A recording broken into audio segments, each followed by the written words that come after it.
Hey, thanks for dropping by to the Planners on Purpose podcast, created by Naomi Tucker, CMP. Now, this space is for the event planners to encourage and empower you so that you can fully live your life on purpose. So before we dig in, please take a moment to subscribe so you get future shows. Now, here she comes, your host, Naomi.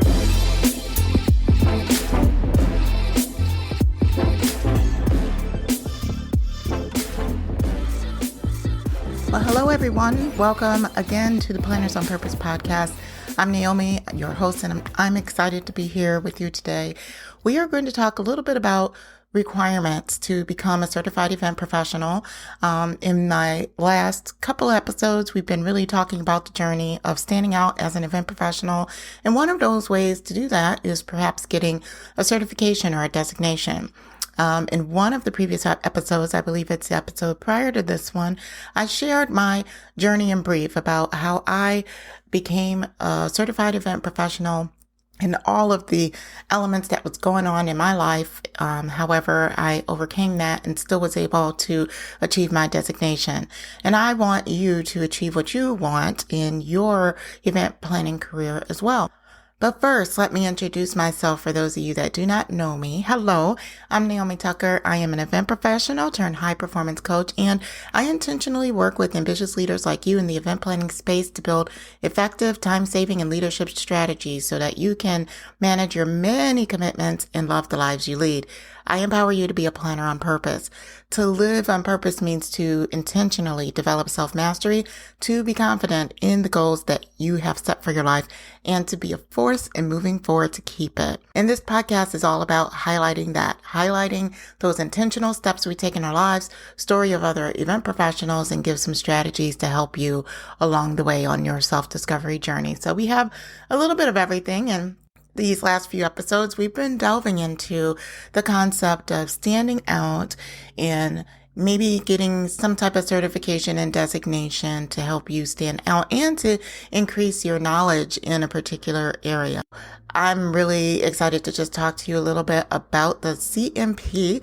You probably hear that often and you see that behind people's names. For instance, my name is Naomi Tucker, but I have my designation CMP behind it. What does that really mean? What is the certified events professional? And what would that mean to you if you haven't gotten one? Now, I might have two types of people that are actually listening to me today. I might have one side, which is I already have my CMP, Naomi. And then you have another side where you really are interested in understanding what this designation is and how it can apply to you. I think that both sides can really benefit from today's episode. So definitely tune in. If you're a veteran and you have your CMP and you know this stuff, well, go ahead and share this episode with someone that you perhaps know doesn't have a designation and perhaps was curious about taking some type of designation. This could possibly help them, push them in a positive direction of moving forward to doing that. As we get started, let's talk about what is the CMP certification. Now, CMP stands for Certified Meetings Professional, and what it is a designation that the Events Industry Council, also known as EIC, they launched the CMP in 1985. Gotta love acronyms, huh? Our industry is full of them. So they did this, though, to enhance the knowledge and the performance of meeting and event professionals. It was to promote the credibility of the meeting profession and to really elevate and advance these uniform standards of practice. To do that, meeting professionals got together to get this designation together and provide it to the world, which so over 12,000 meeting professionals in 45 countries hold that designation currently. Now, you might be an event professional that is wondering, is a CMP for me? Should I really get a CMP? Well, here are some of the benefits. I know when I was getting my CMP, what really helped me was seeing what those benefits were to getting my CMP. And really, it's so great that this is a designation that has been maintained over the years, over 30 plus years. The EIC is composed of many event professionals that dedicate themselves to maintaining the standard of excellence for the CMP over the years. I think that's really great about this designation, and that it also helps you to see that it's a designation that's not going away anytime soon. The CMP designation truly represents a standard of excellence, or you can say a badge of excellence in the event industry. When we see a CMP behind someone's name, or any designation really, it shows that they have that particular skill set that particular designation wants you to have. So, for instance, the CMP, when you have it, it means you have a certain amount of education around the field, certain amount of experience, and you were able to pass the test that showcases that you have a standard, a basic understanding of the excellence, the standard excellence that the CMP wants you to understand and absorb. Now, the other thing that I thought was really awesome about the CMP is that it's a globally recognized designation. It's not just limited to the US. It's not just limited to, European. It's really global. So anywhere anybody has the opportunity to hold this designation, which I feel is a really great thing. What are the benefits to you? I know sometimes you're like, okay, what is the benefits to me? Because it's not cheap to go after your CMP, right? You are investing in your future. You are investing in you. So with that, are there benefits that help you see that your investment was a really notable and worthy investment? And I would say yes, because having your CMP also clears the way for you to have salary enhancements in your position at your current role. It really helps you to create a case for asking for that salary enhancement. Also, it also helps you to advance in your career. Typically, there are employers that are looking for certain levels of experience and levels of designation, and that gives you an opportunity to be in a different space or consideration for those positions. So that is a huge benefit as well. There's some positions out there that they only want to consider individuals that have their CMP or an industry designation that is comparable. Also, it is a personal achievement. Many times there are a lot of us that come through event planning and we just fall right in. There are some amazing hospitality and meeting and event management programs that are out there these days, but I know when I was coming up, there wasn't. They were just getting started, right? With that said, a lot of people fall into event planning, and this helps you to just make sure, hey, I've learned a lot on my current role, but do I know the basics? Do I have a well-rounded view of what being a meeting professional is? And it is a personal achievement to receive your CMP, because you can say, yes, I now feel as though I have a basic understanding about all of the elements of events, so that if you throw me into a wedding situation, I would know how to execute that. If you throw me into a citywide conference, I have a very good understanding on the elements involved in pulling that together, etc. It also is really cool because when you're a CMP, there's this unspoken language amongst peers. If I see someone else that has a CMP, that means, oh, they have their CMP. They went through that process. We have this, this relatable moment together, and there's this peer acceptance that happens. And I'm not saying that means that a person that has their CMP won't talk to anybody that doesn't. It totally isn't that, but it is just, I see you have your CMP. I understand what you went through to get that, because it wasn't easy, and I can relate and I understand, and good for us. So that's what it's about. There are some fun facts too about CMPs that I feel would also help you build a case for if you want to know if being a CMP is for you. The first one is that 83% of CMPs have been in the industry for 10 years or more.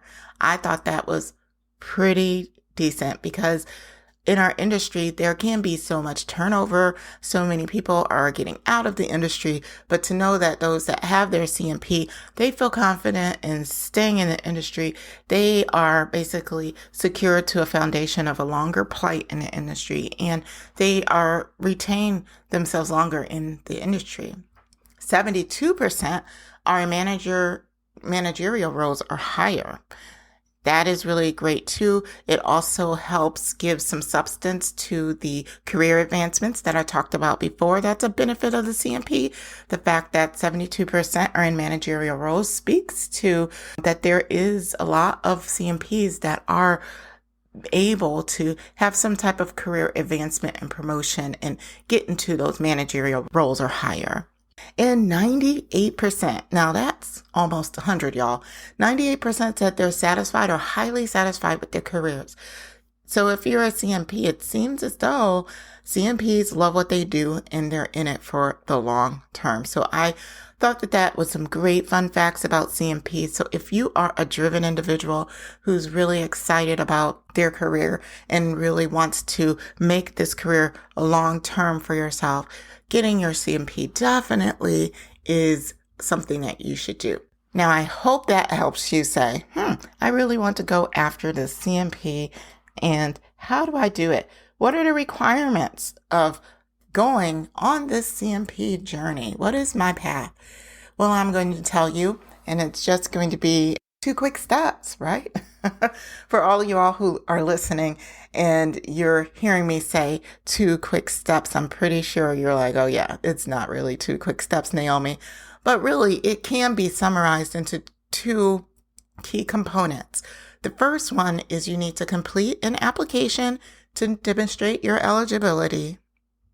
Once approved, you need to successfully pass a written examination covering all of the functions in meeting management, which is going to require some study, but those are the 2. Now, the pathway to that might be slightly different, so I'll just go through what that really means.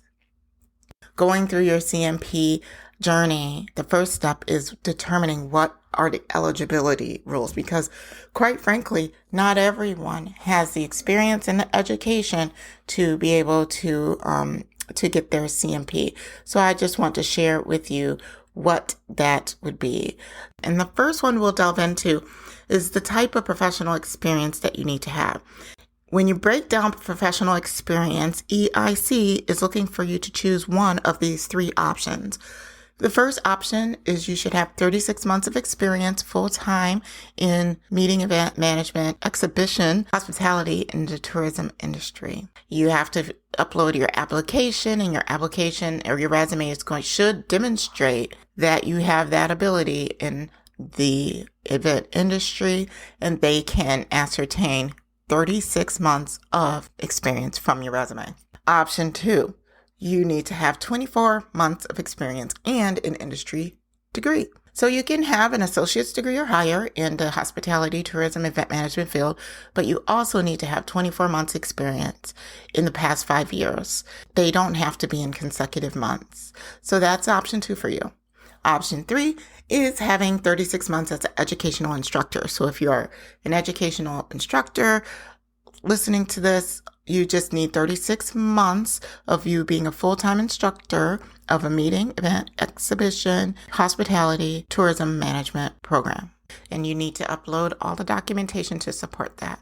If you fall into one of those 3 different options, then you for sure have the experience. Now, if you're listening to this and you see that you don't have that experience, then you might want to make sure that you're getting the adequate experience that you need to in order for you to complete this area. Now, let's move on to education. For education, you have to choose one of 2 options. First option is to have 25 clock hours of educational activities that you've completed over the past 5 years, and those have to be face-to-face conference, webinars, or individual class sessions, and they all add up to 25 clock hours. You need to have all of the documentation that you need around this so that those who are reviewing your application can see that you have those hours.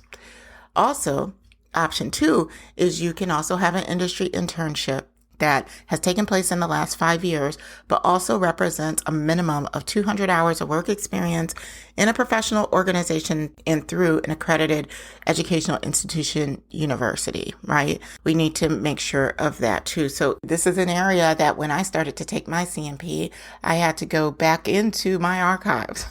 I mean, I probably was in the industry for more than 10 years or more before I got my CMP. And I needed to go back to all of the conferences and things like that I had completed over the last 5 years in order for me to be able to showcase that I do have that educational support. Once you do that, you submit your application and there is an application fee, and I think there's a little waiting period, and you'll see if your application is approved or if it's denied. Now, if it's approved, then you are able to go forth and register for your exam within a specific time frame.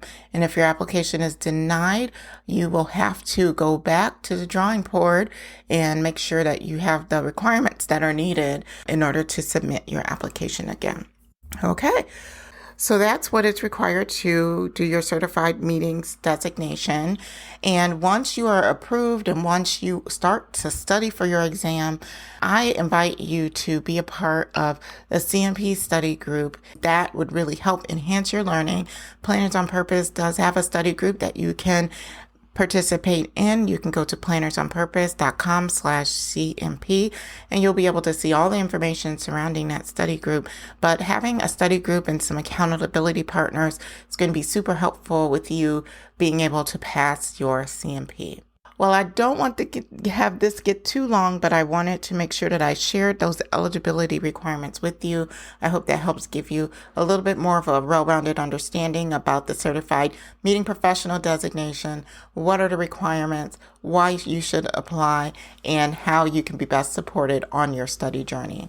Thank you so much for being here and listening to the Planners on Purpose podcast. Have a great day, and we'll see you on the next episode. Until next time, stay on purpose.